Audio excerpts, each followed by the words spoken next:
Buenas noches, hermanos y hermanas. Vamos a continuar el estudio del libro Apocalipsis, pero voy a terminar lo que había empezado el jueves pasado, que es dedicarnos a reflexionar en el capítulo 5. Pero yo decía el jueves pasado que el capítulo 4 y 5 son parte de la visión de la segunda visión que está teniendo Juan para poder, para poder reflexionar en ella, ¿verdad? Así es que voy a pedirle que oremos para iniciar. Querido Dios, te agradecemos tu presencia, agradecemos tu compañía, porque siempre tu presencia nos da ánimo, nos da aliento, nos da entusiasmo, pero también nos da esperanza, esperanza de poder continuar en la vida, de poder también hacer tu voluntad. En medio de tantas dificultades, a veces de tantas complejidades en el país, queremos suplicarte que nos bendigas y nos ayudes a reflexionar en tu palabra. En el nombre de Jesús. Amén. El jueves pasado, eh, mejor dicho, cuando yo estaba hablando sobre el capítulo 4, es la segunda visión que tiene Juan. Eh, en ambas dice de que el Espíritu de Dios lo toma para entonces tener esa visión. Juan está preso en una isla que se llama Patmos. Esa es una isla cárcel del Imperio Romano en esa época. Y en el capítulo 1 de Apocalipsis nos está diciendo por qué está preso. No está preso porque cometió un delito. Está preso por dar testimonio de Jesús, por dar testimonio de su fe. Por eso es que está preso. En el capítulo 4, Juan va diciendo una serie de cosas que tiene relación con la primera visión que él tuvo. La primera visión es referente o relacionada con los mensajes que a las 7 iglesias de Asia Menor. Y ya eso ya lo vimos, ¿verdad? Entonces, hay que entender también que esta segunda visión no se da toda de una sola vez, sino que va paulatinamente, va incorporándose personajes o elementos novedosos. Y por lo tanto, esta es una visión muy dinámica, muy dinámica, pero también refleja lo que realmente es Dios también, ¿verdad? Dios no es un Dios estático, inmutable, ni nada de eso, ¿verdad? Dios es un Dios muy dinámico. Entonces, por ejemplo, en el capítulo 4 aparece de que Juan ve el trono el trono, hay un trono central. Y luego dice de que hay 24 tronos. Esos tronos no dan las medidas, ¿verdad? Por ejemplo, no hay que decir que son 24 tronitos, ¿verdad? Solo para hacer creer de que son menos que el trono central. Trono es un símbolo que refleja poder en esa época. Y por lo tanto, la visión tiene elementos muy contextualizados, ¿verdad? El mensaje de Dios siempre ha sido así, a través de los diferentes momentos históricos. Dios va dando su mensaje con elementos, aspectos muy contemporáneos a la época del mensaje. Por eso aparece un trono central, 24 tronos alrededor de ese trono central y 24 ancianos que tienen unas vestiduras blancas. Todo eso tiene un mensaje determinado, simbología y mensaje determinado. Los 24 tronos tienen sus ancianos, 24 ancianos, y que tienen coronas de oro y ropas blancas. Pero también alrededor del trono aparecen 4 seres vivientes que tienen características distintas, particulares, que no se ven como personas humanas, sino seres vivientes y así son descritos. La visión entonces de Juan va incorporando nuevos elementos. Aparece que los seres vivientes van diciendo algunas cosas, como por ejemplo, eh, en el versículo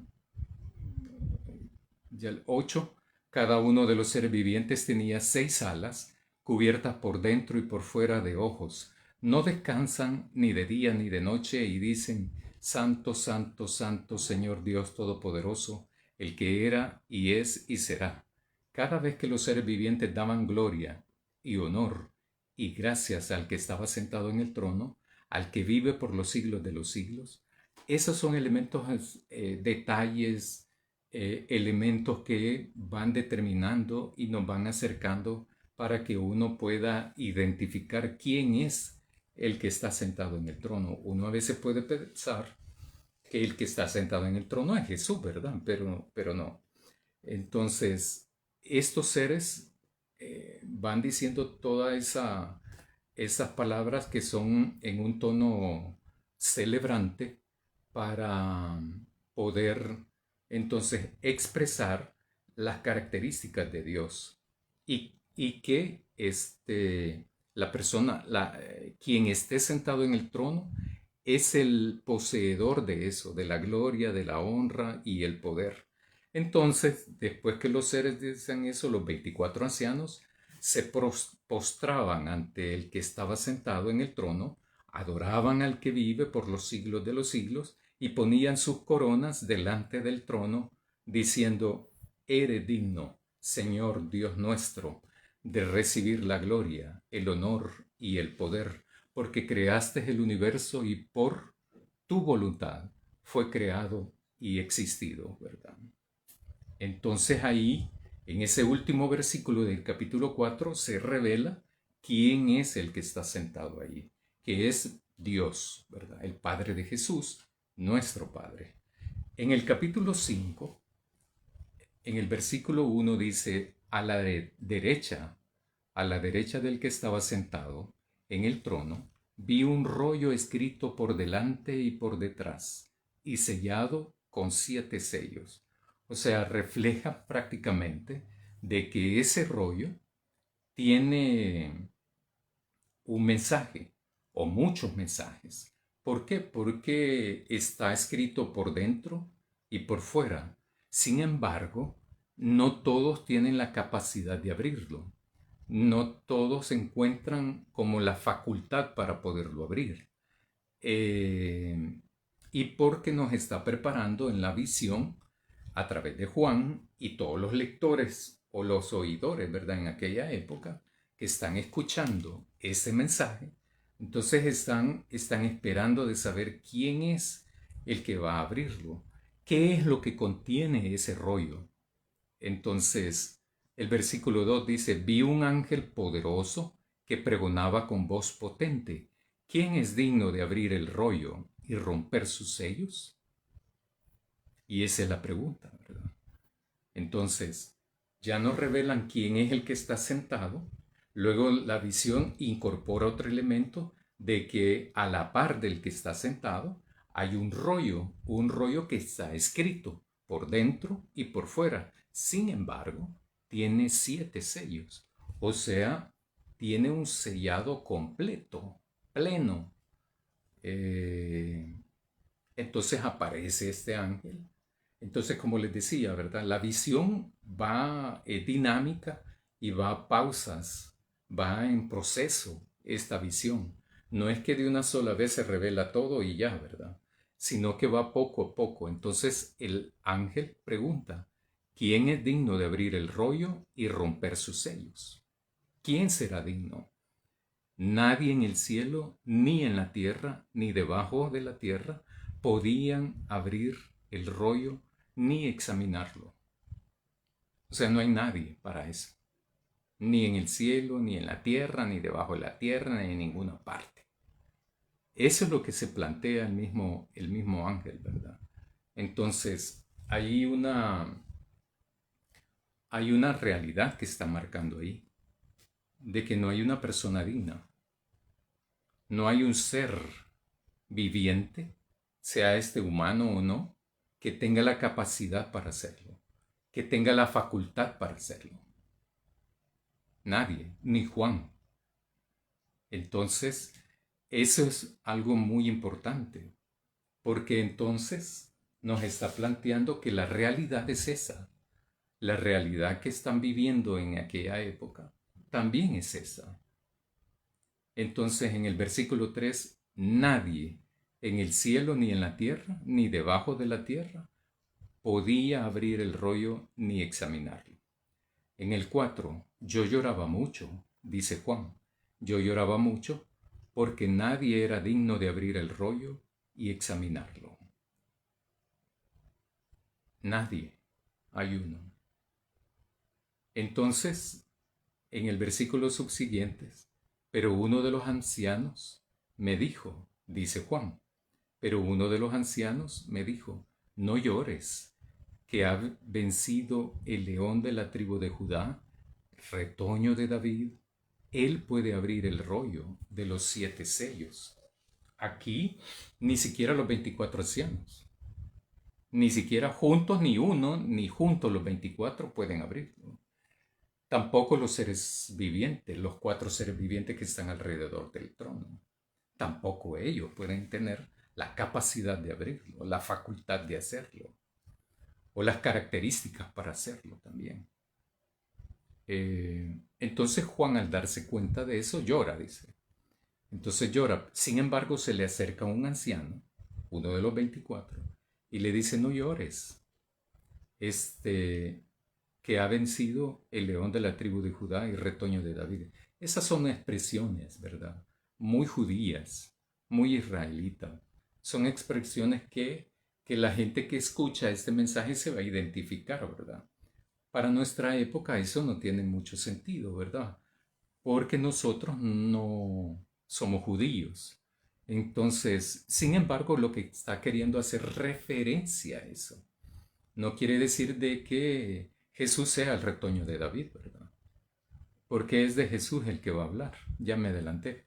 Entonces, pero si es que, pero para ellos, esas dos expresiones de la tribu, el león de Judá y la retoño de David, son expresiones, ¿verdad? Que tienen identidad, con el Mesías, el Mesías que la religión judía creía firmemente y que todos los apóstoles creyeron, todos los discípulos y discípulas de Jesús, mientras él estaba vivo creían en eso. Es a partir de Jesús que se da el cambio de creencia, de mentalidad, de percepción, de conocimiento, de contenido y de espiritualidad también. Porque la espiritualidad judía no es la misma que la cristiana. No es la misma, ¿verdad? Entonces, uno de los ancianos se le acerca y le dice, no llores, ¿verdad? Sí hay uno, sí existe uno.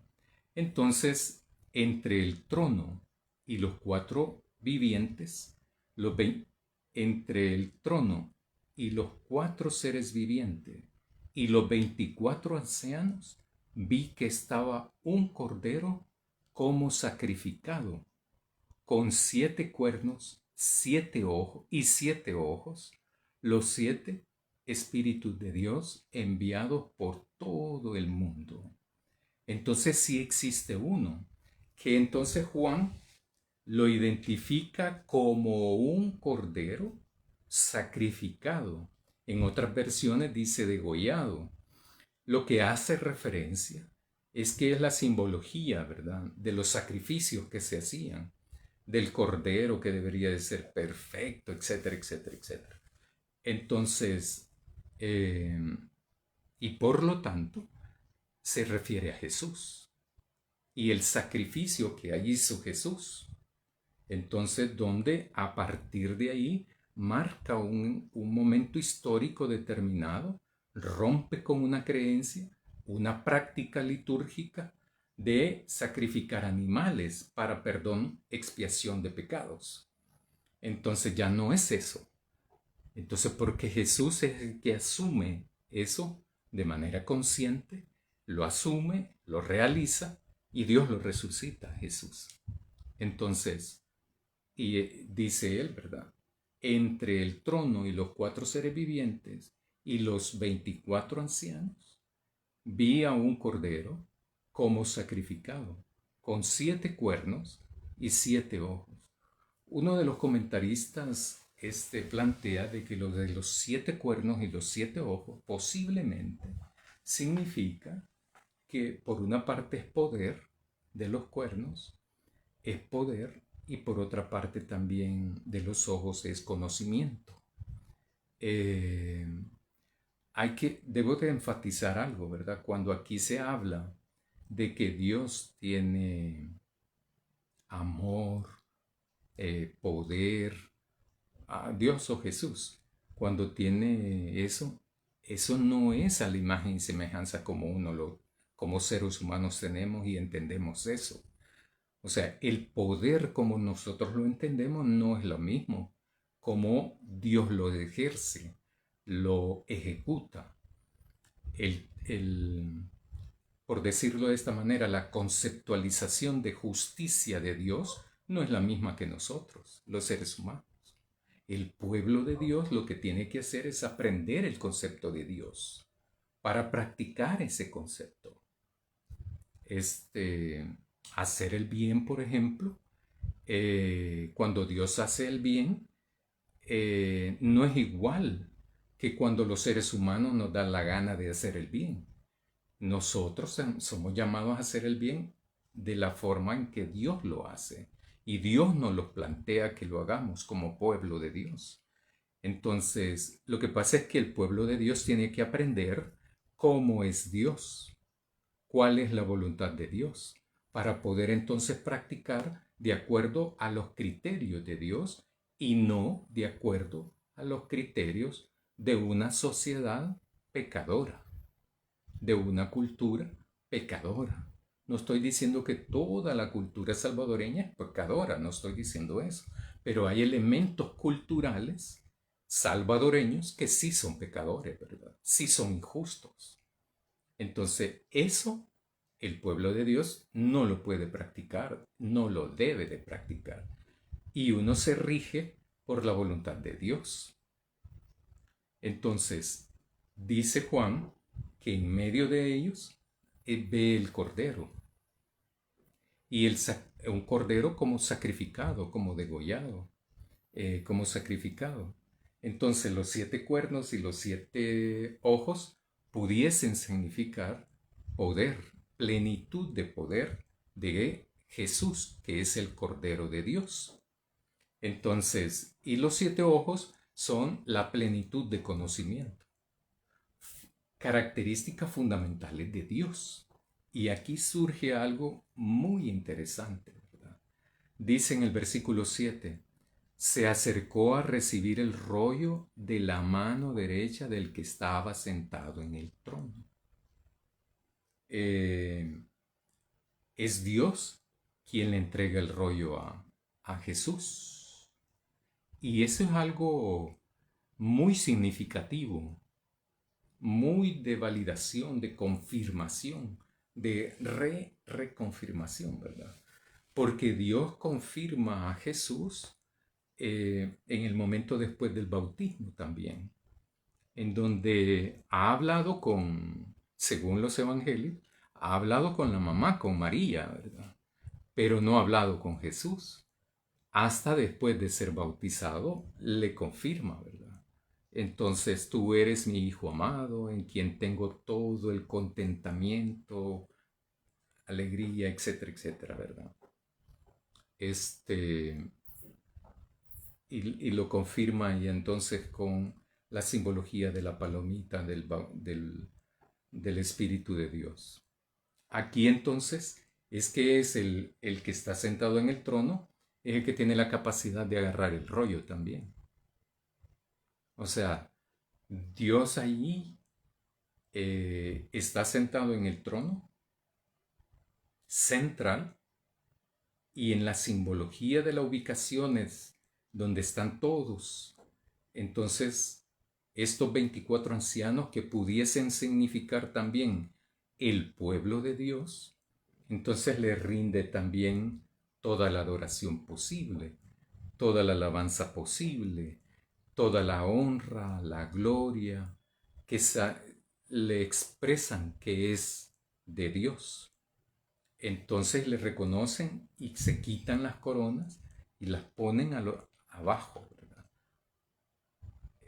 Esa actitud es de reconocimiento, es también de obediencia a Dios, de saber quién es el centro de todo. Y es como decimos actualmente, ¿verdad? Dios debiese ser el centro de nuestra vida. El tenerlo de centro de nuestra vida es entender que Él lo es todo en nuestra vida. Porque del centro se va para todas las áreas de la vida del ser humano. Es como aquí también. El trono, Dios está en el centro de toda la visión, de todo lo que existe, de la creación. Y aunque a veces nos cueste entender esto, Dios es el centro de la creación. La creación no solamente es el planeta, la creación es todo lo que existe, el universo que existe. Entonces, se acerca y este cordero recibe el rollo. Cuando lo recibió, en el versículo 8, cuando lo recibió, los 4 vivientes y los 24 ancianos se postraron ante el cordero. Cada uno tenía una cítara y una copa de oro llena de perfumes o de incienso, que constituyen las oraciones de los santos. Aquí esto es lo que decía yo que es interesante, ¿verdad? Porque la misma actitud de los 4 seres vivientes, los 24 ancianos, la repiten con el Cordero. Y esa es una forma de decirnos nuevamente de que Jesús es Dios también.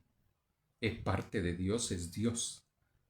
Pero también es el Hijo, que fue enviado para otorgarnos la oportunidad de salvarnos. Digo oportunidad porque es responsabilidad de cada ser humano eso, ¿verdad?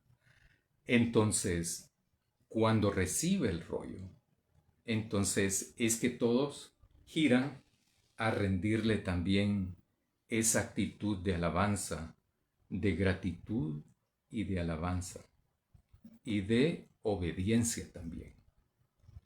Ven un como paralelismo, ¿verdad?, entre el que está sentado y el Cordero. El Cordero no dice que está sentado en ninguna parte, pero es digno también de esta adoración y del reconocimiento también por parte de todo lo que existe, incluyendo del pueblo de Dios. Entonces, cada uno tenía una cítara y una copa de oro llena de perfumes, de incienso, las oraciones de los santos. En el versículo 9, cantaban un cántico nuevo. Eres digno de recibir el rollo y romper sus sellos, porque fuiste degollado y con tu sangre compraste para Dios hombres de toda raza, de toda lengua, de todo pueblo y nación. Hiciste de ellos el reino de nuestro Dios y sus sacerdotes, y reinarán en la tierra. Entonces, estos cantaban eso a Jesús, en donde le dan esa dignidad a Él por su sacrificio. Ya hemos entendido también nosotros en la actualidad hemos entendido de que Jesús hace todo ese sacrificio no por obligación, no porque sabe que hay que hacerlo y punto, sino porque es gratitud, es por amor. También que Jesús hace es amor a su Padre, pero también obediencia a su Padre. La obediencia aquí no es obligación. No lo hace porque no tiene escapatoria, pues. No es como en nuestras sociedades seculares, ¿verdad? Cuando a veces, bueno, en las casas aparece eso, ¿verdad? Hijos e hijas, cuando papá o mamá los mandan a hacer determinadas cosas, van a hacerlo pero refunfuñando, ¿verdad? Protestando, quejándose, etcétera, etcétera. Cuando los jefes mandan a hacer cosas para cumplir tareas, me refiero yo, tanto en la familia como en los lugares de trabajo, deben de ser cosas que respondan pues a las funciones, no delitos, ¿verdad? No delitos. Porque sí, en los lugares de trabajo a veces mandan a hacer cosas que son hasta ilegales. Eso no me refiero a esto que voy a decir, ¿verdad? Eh, Sino que cuando los mandan a hacer el trabajo que le corresponde a cada quien, entonces a veces la gente se pierde la perspectiva, ¿verdad? Y va refunfuñando y aquí y allá, ¿verdad? Entonces, yo he tenido esa experiencia, por ejemplo, que cuando se le pide a algún compañero o compañera de trabajo llegar a la hora, se enojan, ¿verdad? Que por qué nos hemos puesto intransigentes o algo así, ¿verdad? Y entonces después de llegar 45 minutos tarde, 1 hora 15 tarde de la hora en entrada. No, ¿verdad? Entonces, eso ya es irresponsabilidad por parte de los trabajadores. Pero cuando a uno lo mandan a hacer algo que tiene que hacer, es parte de sus funciones, es parte de su trabajo, uno tiene que hacerlo con gusto, pues, no refunfuñando, ¿verdad? Y si a uno no quiere estar allí, entonces empieza a buscar trabajo y se mueve para buscar trabajo donde uno quiere estar. Como es difícil encontrar trabajo en este país, y más ahora, ¿verdad? Que hay tantos desempleados y desempleadas, ¿verdad?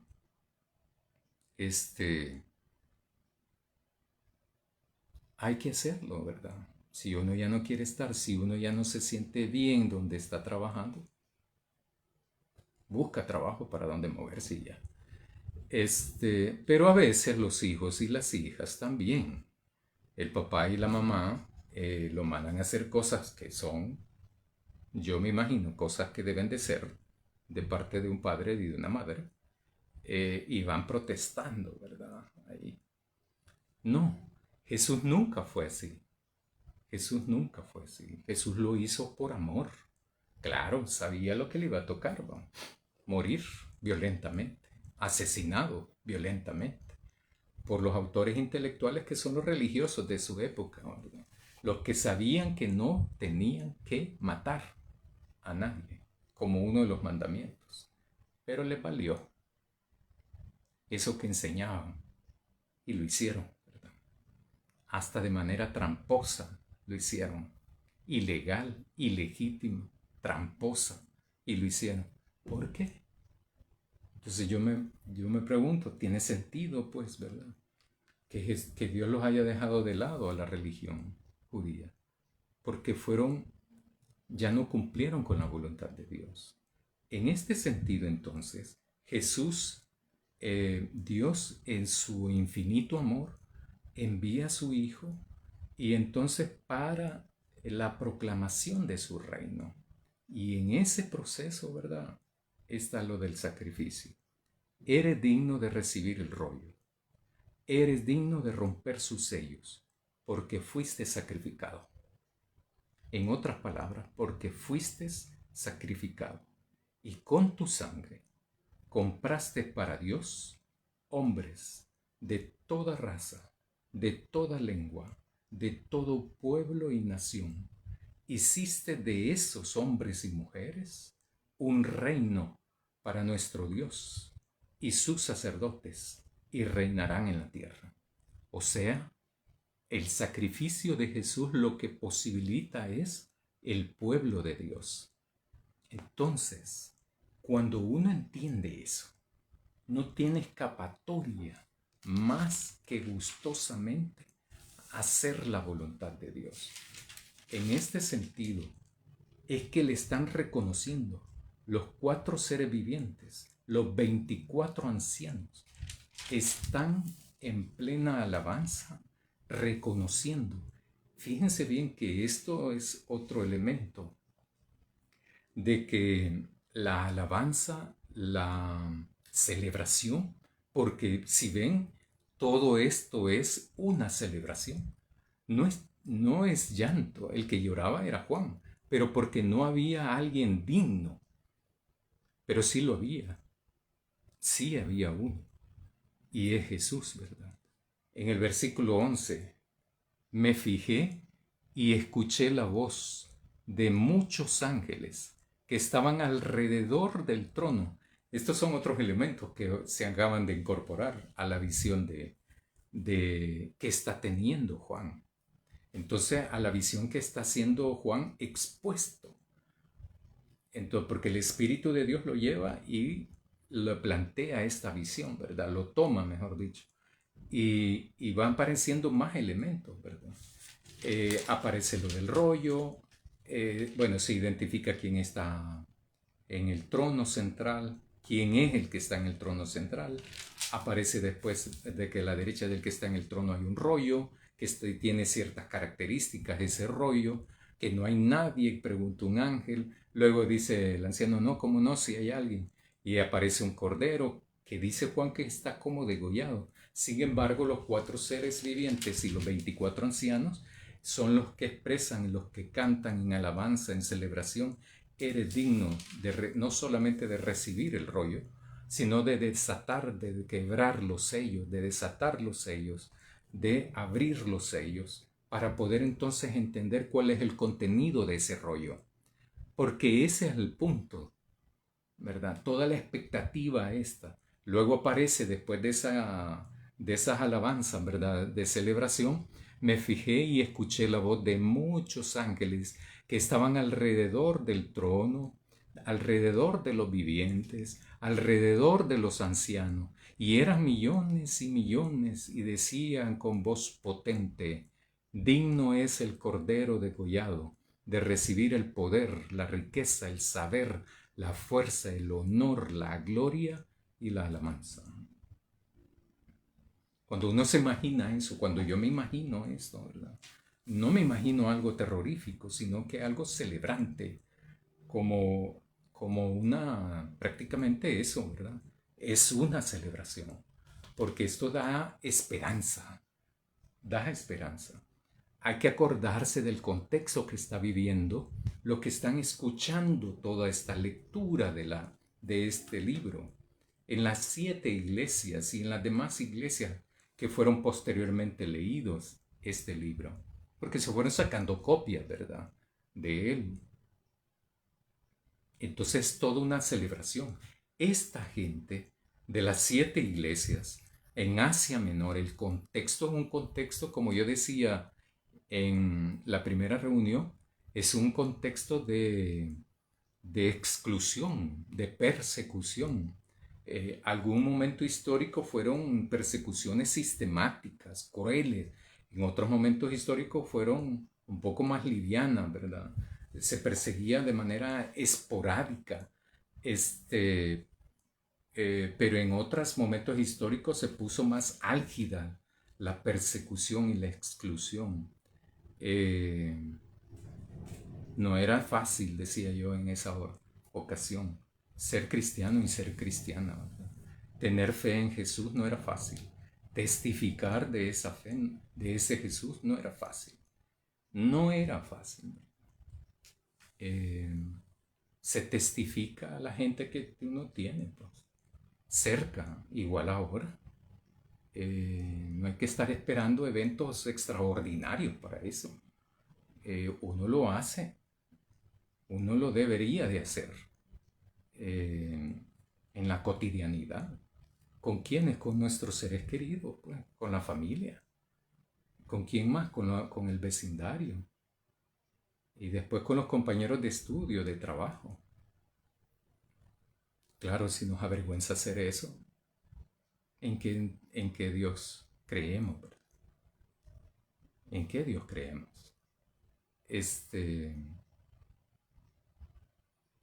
Dice entonces en el versículo 13 Juan, y escuché a todas las criaturas, cuanto hay en el cielo y en la tierra, bajo tierra y en el mar, que decían, al que está sentado en el trono y al Cordero, la alabanza y el honor y la gloria y el poder por los siglos de los siglos.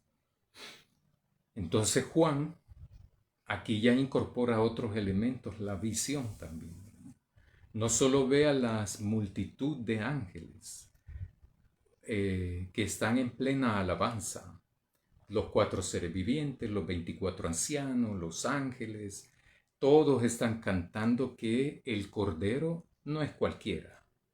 El Cordero es digno de recibir el poder, la riqueza, el saber, la fuerza, el honor, la gloria y la alabanza. Todas esas características son de Dios también, de Dios Padre. Y por eso, entre Dios Padre y Jesús hay una relación vinculante, totalmente estrecha, absolutamente vinculada, simbiótica, permanente, histórica. Entonces, ahí es donde aparece Juan diciendo, escribe Juan diciendo, que entonces escuchó a las criaturas que existen. Otra vez se hace como una referencia a la creación. Pero es bien interesante también esto, porque ahora no solo son los 24 ancianos que tienen figura humana, ¿verdad? Sino que también son las criaturas, cuanto hay en el cielo, tierra y debajo de la tierra y el mar, o sea, de todo. Es como la creación misma en alabanza de Dios Padre y del Cordero. Entonces, el versículo 14 dice, los 4 vivientes respondían, amén, y los ancianos se postraban adorando. ¿A quiénes? A Dios y al Cordero. Entonces, es así como finaliza esta parte de la visión, porque el resto también es parte de la visión. Cuando va abriendo el Cordero cada uno de los sellos. Y cómo va destapando en esto una característica histórica de ese momento histórico, del que les tocó vivir a estos hermanos ancianos, a estos hermanos y hermanas de las iglesias en Asia Menor. Esta visión es importante. Es importante para los que escuchan, para los que oyen esta lectura. Yo les decía de que en aquella época era muy difícil encontrar en las iglesias personas que supieran leer y escribir. Pero a veces existía una persona y era ese el que leía esto. Y entonces estamos hablando del año 95-97, después de la muerte y resurrección de Jesús. Y ha pasado ese tiempo. Ha pasado ese tiempo y la gente por el contexto que le tocó vivir, el contexto social, económico, político, cultural, religioso, eran acosados, eran acosados. Mantener una fe así era difícil. No como ahora, pues, ¿verdad? Ahora en cuanto a persecuciones de ese tipo, no hay. En nuestro país no hay. Sin embargo, hay otras cosas que sí nos pueden desviar de esto y es lo que hemos estado hablando, de la idolatría, ¿verdad? La idolatría actual es sumamente sutil y fácilmente nos desviamos, ¿verdad? Y creemos en un Dios que no está en la Biblia, por ejemplo. Es fácil, absolutamente es fácil ahora perderse en eso, ¿verdad? Y más cuando uno escucha predicaciones de otras teologías, procedentes de otras confesiones de fe. Entonces nos desvían y nos tuercen eso y empezamos a creer en un Dios mágico, en un Jesús que más parece mago que es el Señor y Salvador de nuestra vida, ¿verdad? Que hace aparecer cosas, hace desaparecer cosas. Entonces, en cosas así, ¿verdad? Y entonces, cuando empezamos a leer o a escuchar teologías que no son bíblicas, no están basadas en la Biblia. Esa es la tentación que nos provoca ahora. Esa es la idolatría en la que a veces muchas iglesias están sucumbiendo alrededor del mundo. Y aquí en este país, muchísimas, ¿verdad? Muchísimas. Y es como toda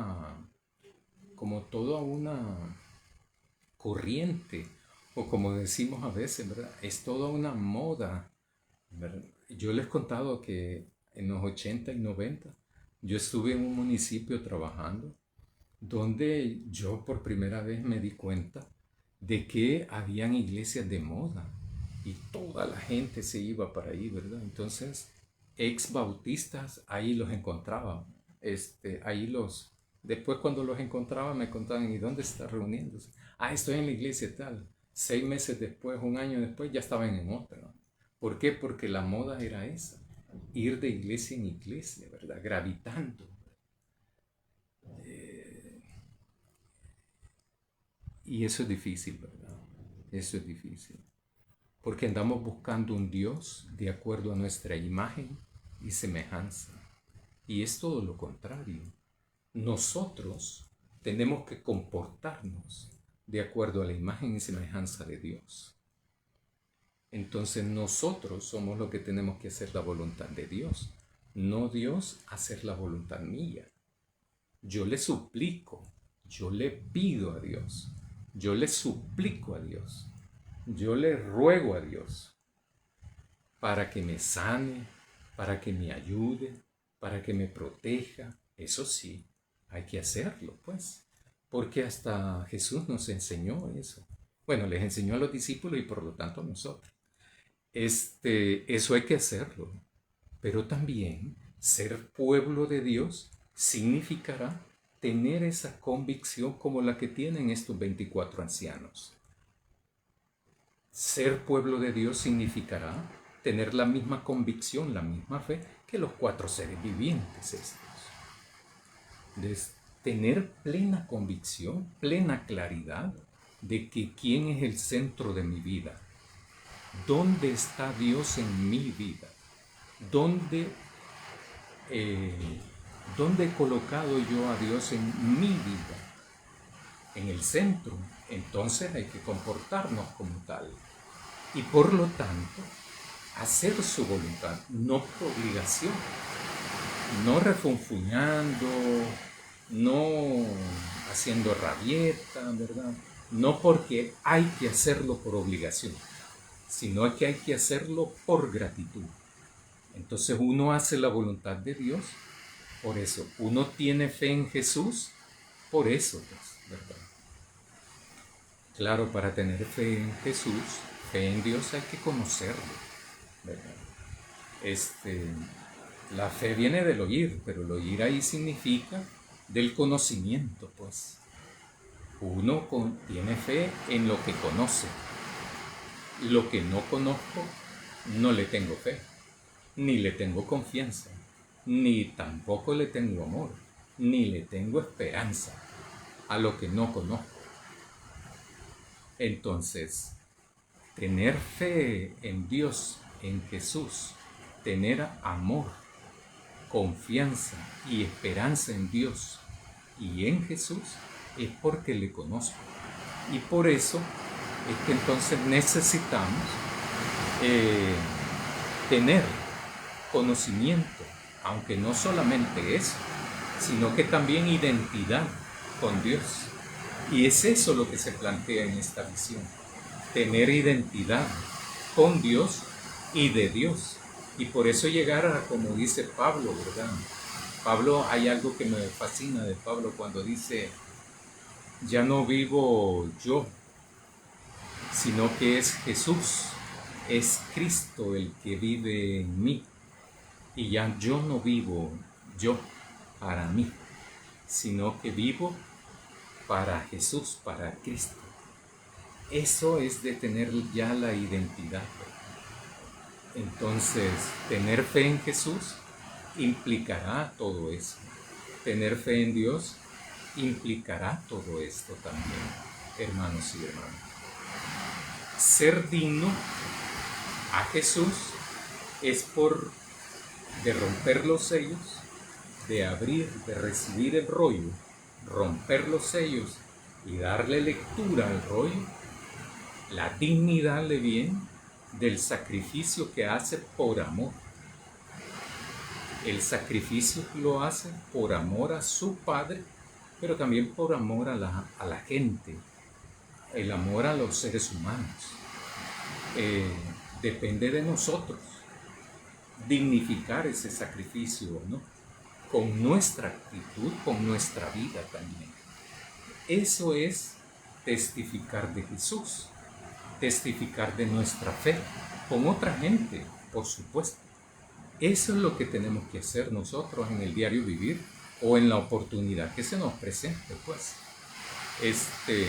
Testificarle a otras personas de lo que creo, de lo que celebro y de quién es Dios, quién es Jesús para mí. Eso es lo que hay que hacer. O como dijo Jesús al que tenía una legión de demonios, ¿verdad?